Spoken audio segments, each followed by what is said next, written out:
예, 할렐루야. 오늘 10월 1일 목요일 날짜입니다. 오늘 본문 말씀은 예레미야 40장 1절에서 6절 말씀 보도록 하겠습니다. 사령관 느부사라단이 예루살렘과 유다의 포로를 바벨론으로 옮기는 중에 예레미야도 잡혀 사슬로 결박되어 가다가 라마에서 풀려난 후에 말씀이 여호와께로부터 예레미야에게 임하니라. 사령관이 예레미야를 불러다가 이르되 내 하나님 여호와께서 이곳에 이 재난을 선포하시더니 여호와께서 그가 말씀하신 대로 행하셨으니 이는 너희가 여호와께 범죄하고 그의 목소리에 순종하지 아니하였으므로 이제 이루어졌도다. 이 일이 너희에게 임한 것이니라. 보라, 내가 오늘 내 손에 사슬을 풀어 너를 풀어 주노니 만일 내가 나와 함께 바벨론으로 가는 것을 좋게 여기거든 가자. 내가 너를 선대하리라. 만일 나와 함께 바벨론으로 가는 것을 좋지 않게 여기거든 그만두라. 보라, 온 땅이 내 앞에 있나니 내가 좋게 여기는 대로 옳게 여기는 곳으로 갈지니라 하니라. 예레미야가 아직 돌이키기 전에 그가 다시 이르되 너는 바벨론 왕이 유다 성읍들을 맞도록 세운 사반의 손자 아이감의 아들 그다랴에게로 돌아가서 그와 함께 백성 가운데 살거나 내가 옳게 여기는 곳으로 가거나 할지니. 예레미야가 미스바로 가서 아이감의 아들 그다랴에게로 나아가서 그 땅에 남아있는 백성 가운데서 그와 함께 사니라. 아멘. 우리가 예레미야 40장 또 묵상 시작이 됩니다. 우리 지난 시간이었죠. 예레미야 39장 1절에서 18절 말씀. 여러분, 시드기야 정말 하나님께서 여러 번의 기회를 주었습니다. 그가 회개하고 돌이킬 수 있는 기회를 주었지만 그것을 무시하고 인간적인 수단으로 애굽의 의지에서 현재의 고난을 벗어나 보려고 했지만 결국 하나님의 예언의 말씀대로 시드기야 왕의 최후는 굉장히 비참히 끝나게 되죠. 자신이 그 눈앞에서 아들들이 죽고 자신은 정작 눈이 빠져서 바벨론의 포로로 끌려가는 이러한 비참한 최후를 맞이하게 됩니다. 여러분, 하나님의 말씀은 예언한 대로 1.1획도 그대로 변함없이 이루어진다 하는 것을 우리는 보게 됩니다. 그러면서 하나님께서 늘 회개의 기회, 돌이킬 수 있는 기회를 우리에게 주실 때 우리는 그것을 참으로 복으로 받아들이고 그를 통해서 다시 한번 하나님과 깊은 관계로 들어갈 수 있는 그러한 기회이다 하는 것을 우리 깨닫게 되죠. 이러한 심판, 어떻게 보면 예루살렘이 드디어 586년에 무너지게 되는데요.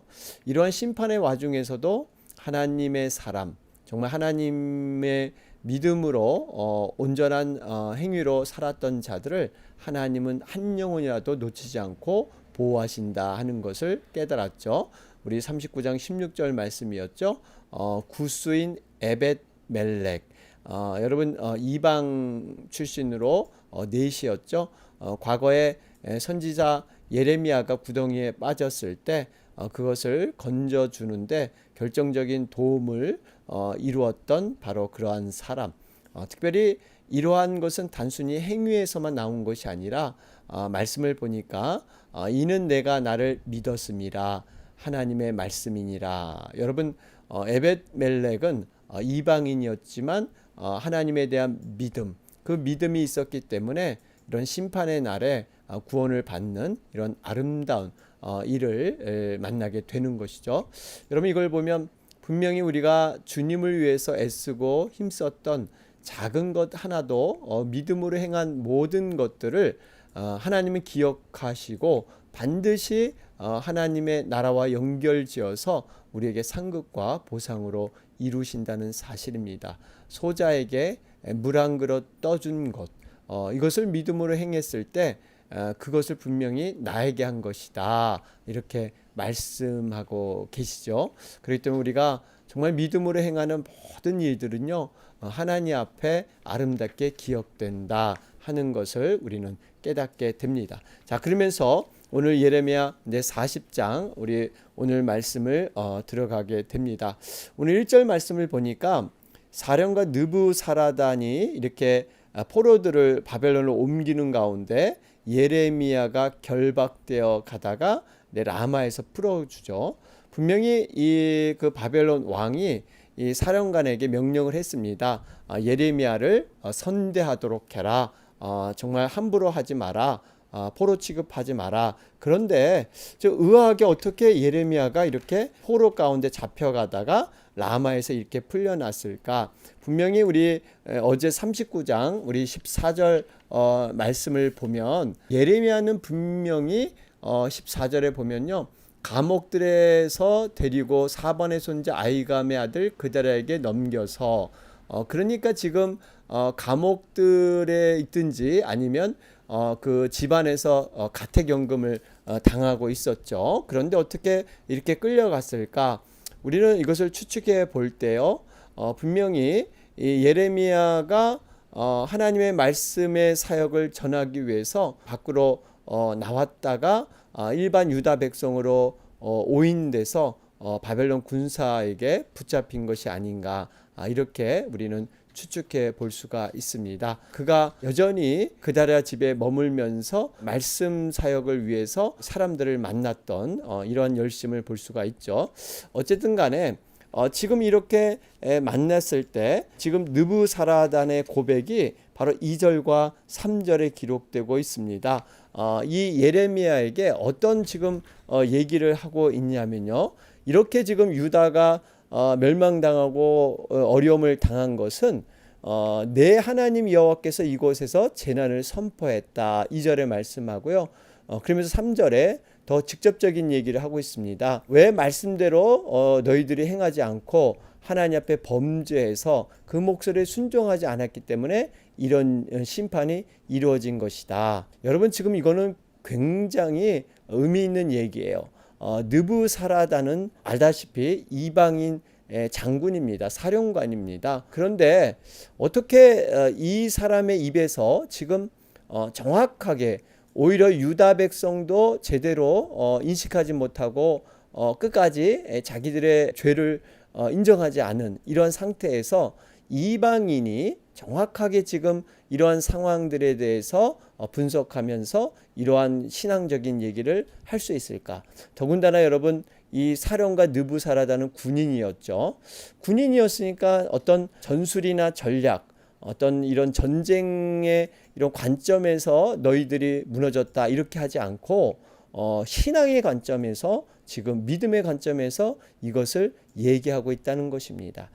그래서 어느 신학자들은 느부사라단도 아마 하나님에 대한 신앙을 갖고 있지 않았을까 이렇게 추측을 하지만 정확히는 그렇지 않죠. 왜냐하면 2절 말씀을 보니까 내 하나님 여호와께서, 여기면 너희 하나님, 내 하나님이라, 그러니까 나의 하나님이라고 고백하지 않고 있습니다. 여러분, 분명히 하나님에 대한 분명한 인식, 나의 하나님으로 고백이 돼야 여러분 구원받는 백성이 되는 것이죠. 어쨌든 간에 지금 이 상황을 보면 이방인이었지만 이 이스라엘 역사, 이스라엘의 하나님에 대해서 관심이 있었던 것은 분명합니다. 과거에도 이스라엘 백성들이 출애굽했을 때 어떻게 그 강한 애굽에서 벗어났을까? 이것은 하나님이 하셨다라는 것을 이방의 나라들도 알고 있었습니다. 정말 조그만 나라가 이렇게 독특하게 오직 여호와 한 분만을 섬기며 모든 우상들을 헛되다고 고백하면서 살았던 민족, 다른 나라와는 너무나 구별된 그러한 신앙을 갖고 있었습니다. 이렇기 때문에 주변에서 각별한 관심이 있었어요. 이건 어떻게 보면 자연스러운 일이라고 볼 수가 있습니다. 이렇게 하나님께서 복을 주시고 전쟁에도 승리케 하신 이스라엘 민족이 어떻게 이러한 파멸에 이르렀는가, 여기에 대해서 주변의 나라의 사람들이 관심이 있는 것이죠. 여러분, 이것을 우리에게 요즘에 좀 적용을 해보면 세상 사람들이 여전히 교회에 관심을 많이 두고 있습니다.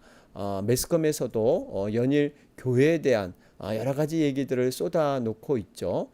물론 이 지상교회가 여러 가지로 부족한 모습이 없는 것이 아닙니다. 그럼에도 불구하고 매스컴은 참 우리 기독교에 대해서 예민하게 비판하고 책망하는 그러한 경향이 많이 있습니다. 어떤 천주교나 불교보다는 유난히 기독교 그런 비판을 많이 하죠. 여러분 이런 현상들을 볼 때 우리가 참 여러 가지 것들을 돌아보게 되는 것이죠. 좀 더 우리가 빛과 소금의 역할을 제대로 해야 되며 또 어떻게 보면 종말론적인 신앙을 볼 때 정말 진리 앞에 더욱더 방해하는 이 사단의 방해 역사들 더 많아진다 하는 것이 지금 이루어지고 있습니다. 얼마 전에 제가 신문을 보니까 예전에 패션 오브 크라이스트에서 예수 역할을 했던 미국 배우죠. 짐 가비젤이라는 그러한 사람이 있는데요. 이 사람이 이런 얘기를 했어요. 지금 이 미국에서도 기독교 탄압이 지금 일어나고 있다. 요즘 이 코로나 사태로 사실 교회의 모임을 전면 금지하는 이런 일들이 일어나고 있지 않습니까? 비행기는 타도 되고 또 마켓에서 정말 시장은 봐고 사람들이 모일 수 있는 것들을 이렇게 인정하면서 유독 교회에 대한 이것을 막는 것은 정말 이 탄압이다.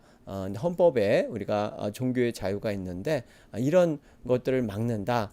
뭐 이런 지금 굉장히 강력한 얘기를 하고 있습니다. 어쨌든 간에 우리가 두 가지 사실을 잊지 말아야 합니다. 하나는 정말 우리 교회가 다시 한번 온전한 빛과 소금의 역할, 크리스찬의 역할. 여러분 크리스찬이라는 것은 믿지 않은 사람이 초대교회 가운데 붙여준 이름이 크리스찬입니다. 뭔가 경건한 삶을 살아가는 구별된 삶을 살기에 이런 이름이 주어진 것이죠. 우리는 이것을 분명하게 회복을 해야 합니다. 그러면서 한 가지는 또 세상의 방해 역사들을 분명히 인식하면서 끊임없이 우리는 기도하며 영적 싸움을 해 나가야 된다. 이 두 가지를 우리는 깨닫게 됩니다. 자, 그러면서 지금 이 사령관 느부사라단이 세 가지의 제안을 예레미야에게 하게 됩니다. 첫 번째는 너가 내 자신과 함께 바벨론으로 가는 것이 어떠냐 그러죠. 우리 4절 말씀을 보면 나와 함께 바벨론으로 가는 것이 좋거든 가자. 사실 여러분 예레미야가 바벨론에 간다면 신변의 안전을 보장받을 수 있고요. 심지어는 또 바벨론 왕에게 신임을 얻어서 뭔가 좋은 그러한 환경에서 생활할 수가 있습니다. 그런데 예레미야는 그것을 포기합니다. 거절하죠. 두 번째는 바벨론 왕이 세운 유다 총도 그들에게 가는 것입니다. 물론 이곳에 가도 어느 정도 신전 안정을 보장받을 수 있겠죠. 그러면서 남은 백성에게 끝까지 너 사명을 감당해라 이러한 초이스를 주고 있죠. 마지막 셋째가 예레미야 너가 원하는 지역 아무 곳이나 너가 갈 수도 있다. 뭐 이렇게 세 가지의 제안을 이렇게 던지고 있습니다. 여러분 분명히 지금 이렇게 여러 가지 제안을 예레미야에게 주는 것은요. 예레미야가 지금은 자유의 몸으로 선택할 수 있는 자기의 앞일에 대해서 선택할 수 있다고 생각했기 때문에 느부사라단이 이러한 선택을 주고 있죠. 물론 왕의 명령이기도 했지만요. 그런데 예레미야는요. 이 모든 것을 자기 자신이 원하는 것, 자기 자신이 뜻하는 것으로 선택하지 않고 하나님의 관점, 하나님의 그 소명을 가지고 이 모든 것들을 선택하고 있다는 것입니다. 이것이 어떻게 보면 우리 성도들에게 적용될 그러한 부분이에요. 우리가 무엇을 결정할 때 내가 보기에 좋은 것이 아니라 하나님이 원하심, 하나님께서 인도하시는 그 손길을 바라보면서 선택하는 것. 여러분 이것이 바로 소명의식인 줄로 믿습니다. 그러면서 지금 예레미야가 선택한 것이 바로 6절에 보니까 예레미야가 미스바로 가서 아이감의 아들 그다라에게로 나아가서 그 땅에 남아있는 백성 가운데 그와 함께 사니라. 여러분 예레미야 편에서 바벨론에 가면 굉장히 편한 생활, 그동안 얼마나 고난이 많았습니까?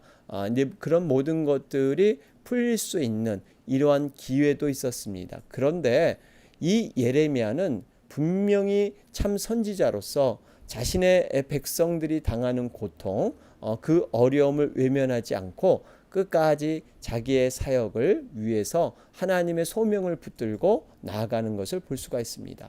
그런데 그곳에 간다고 해서 예레미야가 환영을 받느냐? 그렇지 않을 겁니다. 분명히 여전히 많은 사람들이 예레미야를 불신하고 거짓 선지자라고 그렇게 공격할 수도 있는 상황입니다. 그럼에도 불구하고 예레미야는 늘 자신의 민족들과 함께 하려고 하는 이러한 마음. 여러분, 이것이 바로 영적 지도자의 모습인 것이죠. 여러분, 영적 지도자의 완벽한 표본은 바로 예수 그리스도이시죠. 정말 하나님의 그 높은 영광의 자리를 버리고 이 땅에 낮아지셔서 섬기는 자리, 여러 가지 십자가의 고난을 감당하시는 분, 바로 예수 그리스도, 바로 그분이 완전한 우리의 지도자가 되시는 줄로 믿습니다. 그러면서 성경에서 모범적인 지도자를 꼽으라 한다면 또 사도 바울을 떠올릴 수가 있겠죠. 사도 바울은 선교 사역 중에서 무수한 고난과 환난을 다 당했지만 정말 그 선교를 포기하지 않고 끝까지 그것을 감당하는, 그래서 정말 그의 고백이 있지 않습니까? 내가 달려갈 길과 주 예수께 맡은 사명 곧 하나님의 은혜의 복음을 증언하는 일을 마치려 하면은 나의 생명조차도 조금 더 귀한 것으로 여기지 아니하노라. 사도행전 20장 24절입니다. 이 사도 바울을 보면 늘 자신의 개인적인 생각보다 늘 교회의 생각, 영혼의 생각에 늘 그는 마음이 가 있었습니다. 고린도후서 11장 28절 29절에 보면요, 이 외에 일은 고사하고 아직도 날마다 내 속에 눌리는 일이 있으니 곧 모든 교회를 위하여 염려하는 것이라. 누가 약하면 내가 약하지 아니하며 누가 실족하게 되면 내가 애타하지 아니하더냐. 여러분, 이것이 지도자의 마음인 것이죠. 자신의 일보다는 정말 교회와 영혼들 늘 기도하면서 안타까운 마음으로 이렇게 함께하는 것, 여러분, 이것이 바로 목자의 심정인 줄로 믿습니다. 오늘 말씀 정리해 보면요, 안위보다 우선할 사명의 자리. 예레미야는 이젠 고생 끝, 정말 이 어려운 사명을 감당했으니까 쉴 수도 있었지만 그는 끝까지 달려갈 길을 달려가는 그러한 모습으로 서는 것을 볼 수가 있습니다. 우리가 다시 한번 우리 모든 분들은요, 하나님께 구원받은 하나님의 자녀는 누구나 다르지만 분명한 사명이 있습니다. 그것이 어떠한 사명이든 간에 우리가 그 사명을 붙들고 나아갈 때 정말 하나님께서 놀라운 경험들을 믿음을 통해서 이루어 주십니다. 우리가 다시 한번 이 사명자로서 분명하게 서는 여러분과 제가 되길 주님의 이름으로 축원드립니다. 자, 오늘 말씀 기억하면서 오늘 목요일 날짜입니다. 특별히 수고하는 영혼, 방황하는 영혼들을 우리 떠올리면서 간절히 하나님 앞에 우리 기도하며 나아가길 원합니다. 우리 이 시간 또 대선이 얼마 남지 않았습니다. 11월 3일 우리 또 미국과 코로나 사태 해결을 위해서 간절히 기도해 주시기 바랍니다. 다 같이 기도드리겠습니다.